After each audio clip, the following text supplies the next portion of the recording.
Living in my country, Nigeria, was more like hell. The less privileged lived like slaves. You work from dawn till dusk, but when the money comes in, there is nothing to purchase. There is nothing to buy to feed yourself because what you have is not enough to get what you need. My name is Joy, but there is really nothing joyful about my life. I'm a graduate of banking and finance, and I have a master's degree in the same field. I thought that the more I further my education, the better job opportunities I'd get. I job hunted for 3 years while working as a cleaner in a kindergarten. I was frustrated. The frustration was up to my neck. I couldn't take it anymore. I decided that I'd leave this country. So I began saving, and I sold most of my properties to be able to pay for my visa and my flight to Europe. I tried getting a visa for 2 years, but I always got denied. It felt as if my village people wouldn't let me leave. I was fed up. Because I was wasting lots and lots of money. Money where I don't even get. So I gave up. I continued living my depressing life, hoping that one day I would just die in this country and nobody would even remember my name. A friend of mine who knew all I was going through and my struggle to obtain a visa made a suggestion when she came to see me one day.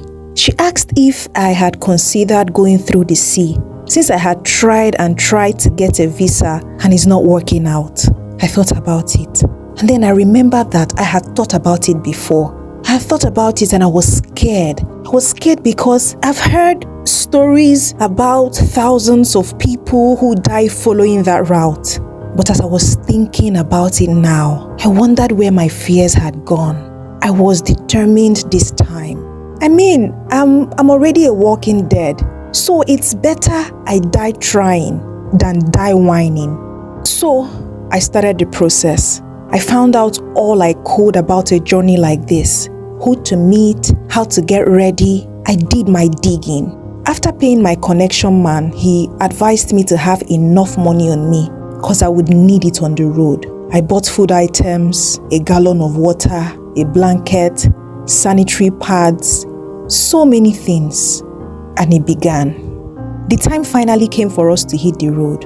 We all met at a location where a bus was waiting to take us to Kano State. I was shocked to see little kids with their parents, pregnant women, and even teenagers. Everybody wanting to leave this country.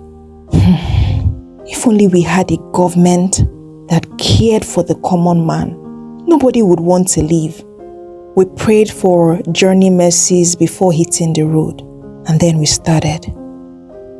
We got to Kano and continued our journey to Niger Republic, where we camped for the night. The next day, we all hopped on motorcycles that took us to the Sahara Desert. Niger is a country filled with sand, lots of it, because it's close to the desert. As we were commuting, one of the travelers lost his balance and fell off the bike. As I was looking, the bike man never stopped or looked back. This was the point it dawned on me. This was the point I realized that nobody waits for nobody. At that point, nobody told me before I held tight to the metals under the seat.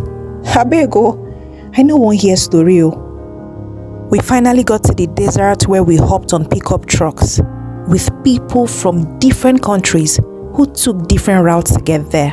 The women and children sat inside, while the men sat on the edges, holding onto sticks that were attached to the truck so they don't fall. When it was dark, we stopped to rest. We were all sitting down when a guy and a lady left the gathering and went into the dark. These people get mind though. How can you be thinking of sex in a moment like this? Well, they never returned and nobody cared. We were ready to move on by 5 a.m. and we notified our Arabian driver about the 2 missing people. He said the spirits of the desert had called them. And that's how we left them. The journey through the desert was supposed to last 3 days. On the 2nd day, we started seeing the remains of those unfortunate people who died in the desert. We saw tents, backpacks, water bottles, just name it. Our vehicle broke down that evening, so we decided to rest while the drivers were working on it. Some of the Arab men with us would pick women from time to time. They didn't care if you were pregnant or if you were with your husband.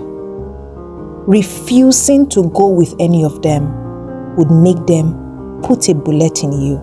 An Indian woman who was pregnant and was sitting with her husband was picked. The husband wanted to fight this Arabian man who had chosen his wife, and he was killed. But that didn't stop him from having his way with the grieving widow. This was the first time